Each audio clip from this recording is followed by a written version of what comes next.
我最近有些烦躁，有些迷茫。前一阵不是去美国逛了一圈吗？我4年没去美国了，这4年间我的心境也有很大的变化。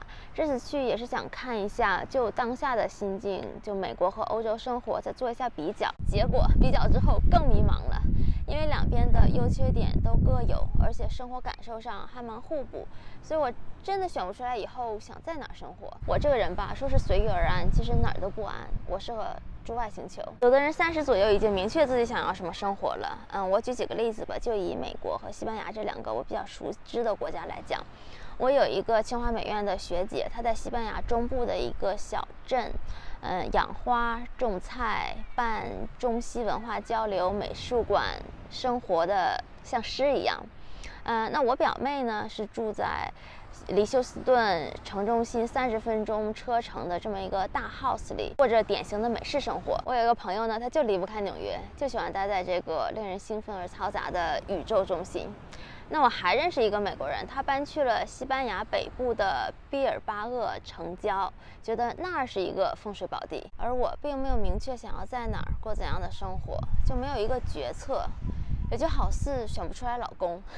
我自己觉得这颗漂泊的心有些浮，没有归属感，然后最近在想这件事，心情有点不好。话说有一个住在美国的小伙伴说他特别想来欧洲生活，然后我回复他说我们都有邻家草更绿这么一个心理，就是说总在追求更好的，而不满足于当下所拥有的。我前2天在海外的论坛上搜索一生爱旅行的人最后都定在了哪儿这么一个话题。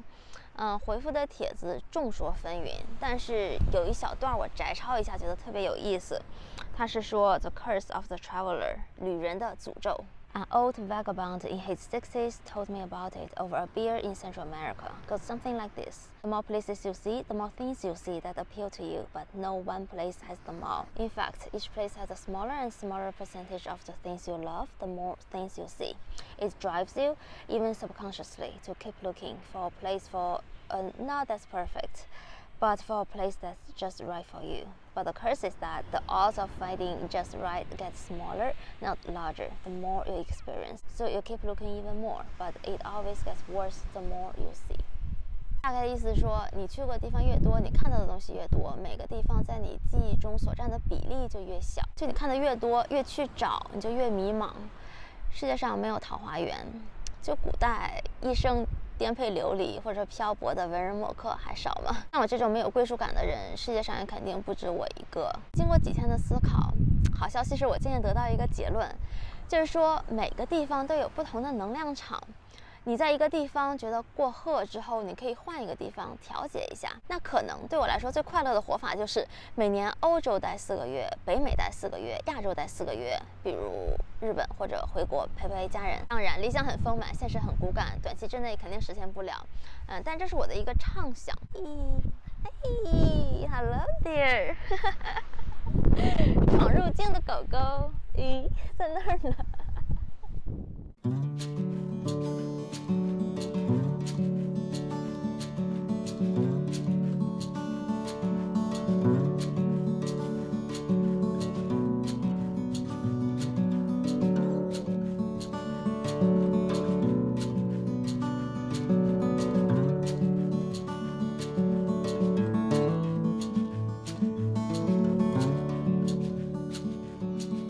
我今天坐上大巴去巴塞罗那北部的一个叫 Tossa de Mar 的小镇，车程1小时20分钟。这个地方恰好是在巴塞和法国边界线中间的位置。巴塞北边一直延伸到法国这条长长的海岸线叫 Costa Brava。这个度假小镇就是在这个海岸线上。夏天比较热闹，各种潜水等水上活动，然后各种花园什么的。当然我冬天去呢就人少清静，我就想出城散散心。这小孩开的车太萌了，太萌了。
evidentment, meron mabilan. Evidentment.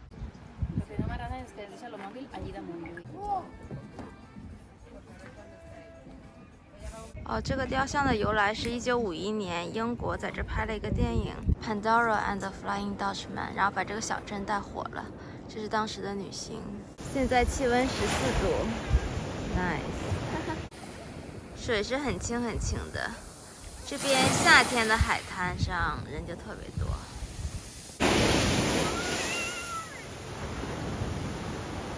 今天最高16度，太阳晒着一点都不冷，远处有裸晒的，所以不能放大。看，连鸽子都在晒。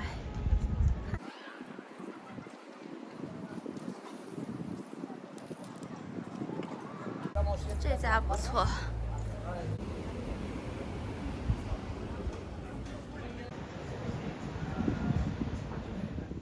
这个是菜单上没有的，我就问有没有现抓的鱼，我想吃新鲜的烤鱼。果然有一些现捞的海鲜在菜单上没有，所以大家以后去海边餐厅吃饭就问你们现捞的是什么，什么新鲜吃什么，这是一个技巧。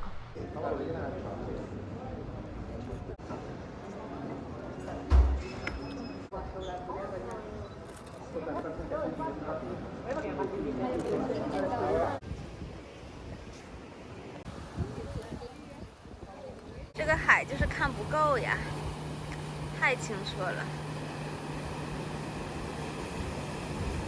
啊，冬天也有潜水的。西班牙的南部能实现1天之内上午滑雪，下午在海滩晒。北部也可以实现，只不过北部的海滩稍冷。走一小段又是一个海滩。巴塞罗那市中心稍微有一些空气污染，但是一出城就又纯净了。沿这个海岸线一直走下去，就到了南法。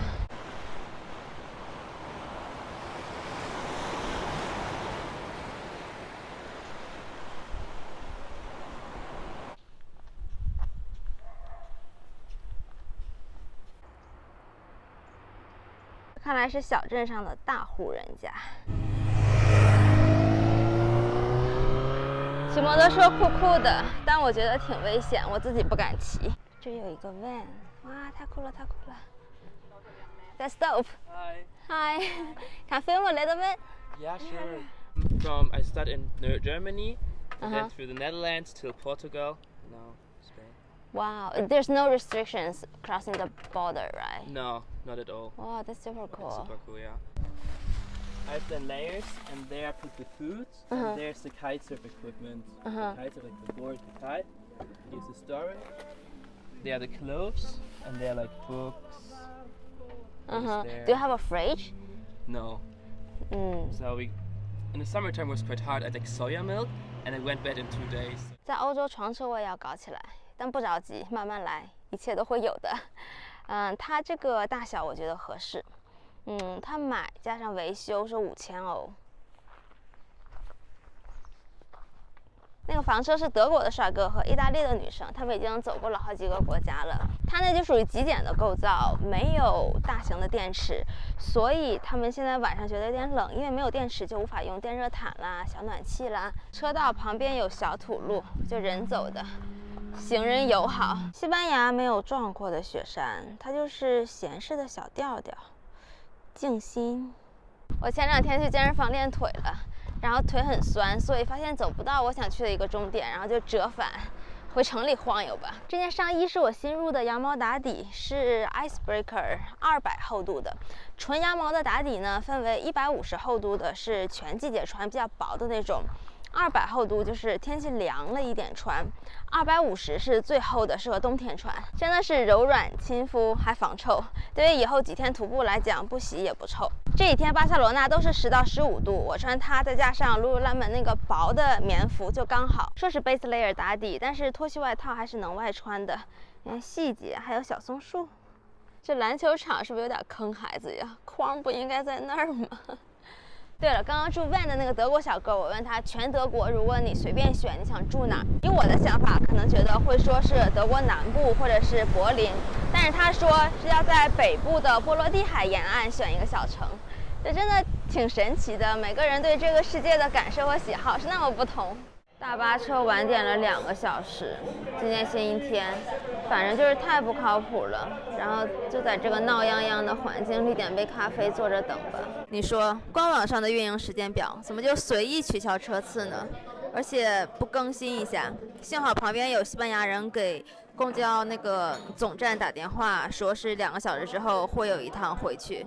要不我一个人真的就抓瞎。在外的确是得学机应变一点，如果真的回不去，就在小镇上住一晚。谢天谢地，2个小时以后大巴要启动了，回家喽。